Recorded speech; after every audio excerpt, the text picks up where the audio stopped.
இதை படித்தவுடன் சவுக்கால் அடித்தது போல் உணர்கிறேன். உங்களுக்கும் அந்த மாதிரி தோன்றினால் என்ன செய்ய வேண்டுமோ அதை செய்யுங்கள். உலக மக்களின் பார்வைப்படும் மெரினாவில் அண்ணா சமாதி, எம்ஜிஆர் சமாதி, ஜெயலலிதா சமாதி, கருணாநிதி சமாதி, ராமசாமி நாயக்கர் சிலை என்று எல்லா இழமும் இருக்குது. எங்கடா அந்த ராஜராஜ சோழன் சிலை? எங்கடா போனது என் சூரியவர்மன் சிலை? எங்கடா அந்த குலோத்துங்கன் நினைவிடம்? எங்கடா போனது சங்கத்தமிழ் வளர்த்த பாண்டிய மன்னர்கள் நினைவு மண்டபம்? எங்கடா அந்த கரிகால சோழனின் சிலை?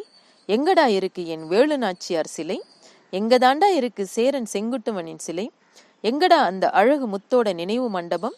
எங்கு பார்த்தாலும் அண்ணா அறிவாலயம், அண்ணா நகர், அண்ணா சாலை, அண்ணா சிலை, பெரியார் மண்டபம், பெரியார் பேருந்து நிலையம், பெரியார் சாலை, பெரியார் சிலை, கலைஞர் கருணாநிதி நகர், கருணாநிதி சிலை, எம்ஜிஆர் மணிமண்டபம், எம்ஜிஆர் பல்கலைக்கழகம், எம்ஜிஆர் பேருந்து நிலையம், எம்ஜிஆர் நகர், எம்ஜிஆர் நூலகம், எம்ஜிஆர் சாலை, எம்ஜிஆர் சிலை, அடுத்தால அம்மா, சின்னம்மா, புஜ்ஜுமா, கட்டுமரம், இப்படி சொல்லிய நாசமா போங்கடா.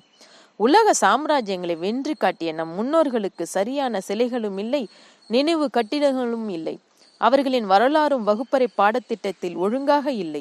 இடையில் வந்து நம் மதத்தை அழித்து மக்களை மிரட்டி மதம் மாற்றி மறுத்தால் கொன்று குவித்த அத்துணை கழுசாடைகளின் வரலாறும் பாடத்திட்டத்தில் ஓங்கி ஒலிக்கிறதே, வெட்கமாக இல்லை?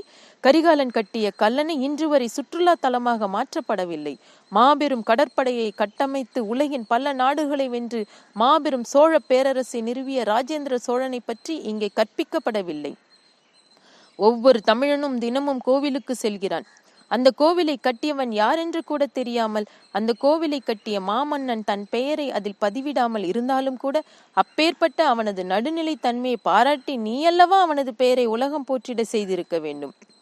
ஒன்றுமே செய்யாமல் இருந்து விட்டாயே நன்றி கெட்டவனே. பசுவுக்காக தன் மகனையே கொன்ற சோழனின் கல்லறையை பாரடா. கஜினி முகமதுவை 17 முறை ஓட விட்டு விரட்டிய நம் ரஜபுத ராஜாக்களின் நினைவினை போற்றடா. தான் கட்டிய கோவிலில் தன் பெயரை எழுதாமல் அதில் வேலை செய்த சிற்ப கலைஞர்களின் பெயரை எழுதி வைத்த நம் ராஜராஜ சோழனின் கல்லறை எங்கே? மணிமண்டபம்தான் எங்கே? இப்பேற்பட்ட ஒரு மாமன்னனை கேவலம் காசுக்காக சாயம் பூசி கூத்தாடும் கூட்டம் கேள்வி கேட்குது. தெற்காசியாவை ஆண்ட ஒரு மாமன்னனின் கல்லறையை நீ வைத்திருக்கும் கோலத்தை பாரடா. மானங்கெட்ட தமிழனே, அப்படி என்னடா இந்த இடையில் வந்த கொள்ளையர்கள் உனக்கு செய்து விட்டனர்? இடையில் வந்த 2 நல்ல மனுஷன், கக்கனும் காமராஜரும். கக்கன் யாரென்று யாருக்குமே தெரியாது. காமராஜரை சாதி சங்க தலைவராய் மாற்றி வைத்து விட்டாய். ஐயா முத்துராமலிங்க தேவரை சாதி தலைவராய் மாற்றி அரசியல் ஆதாயம் தேடுகிறார்கள். மகாராஷ்டிராவில் எத்தனையோ தலைவர்கள் ஆண்டாலும் இன்றும் முதல் மரியாதை சத்ரபதி சிவாஜிக்குத்தான். அந்த மான உணர்வு உனக்கு ஏனடா இல்லாமல் போனது தமிழனே? விழித்திடு தமிழா, போதும் இந்த மாயை. ஈவேரா சாதியை ஒழித்தார். அரசு கெஜெட்டில் இன்றைய தேதியில் 480 ஜாதிகள். ஈவேரா கள்ளுக்கடை ஒழித்தார். டாஸ்மாகில் பொங்கல் விற்பனை 500 கோடி. ஈவேரா ராமரை ஒழித்தார். உலகின் மிக பெரிய ராமர் ஆலயம் எழும்ப போகிறது. ஈவேரா கடவுள் இல்லை என்றார். மூலவரை தரிசனம் செய்ய 30 மணி நேரம் காத்திருப்பு. ஈவேரா சமூக நீதி காத்தார். 90 மார்க் எடுத்தவன் வீதியில் பிச்சைக்காரனாய், 35 மார்க் எடுத்தவன் ஏசி ரூமில் ஆண்ட்ராய்டு போனில் கடலை போடுகிறான். ஆக மொத்தத்தில் ஈர வெங்காயம் புடுங்கியது அனைத்துமே தேவையில்லா அணியையே.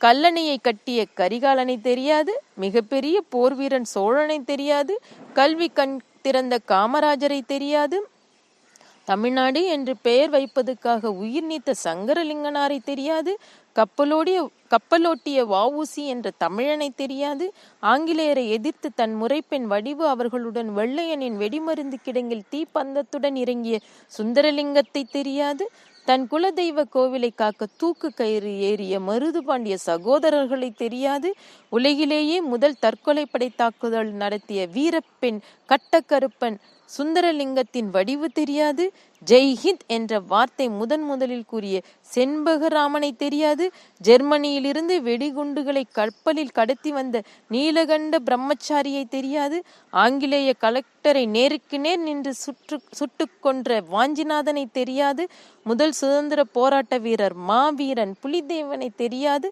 மற்றும் அழகு முத்துக்கோனை தெரியாது, பாதர் பிள்ளை வீரன் சுந்தரலிங்கம் தெரியாது. இவர்கள் அனைவரும் தமிழகத்தை சேர்ந்தவர்களே. இவர்களைப் போல இன்னும் பல லட்சக்கணக்கான பெயர்கள் உள்ளன.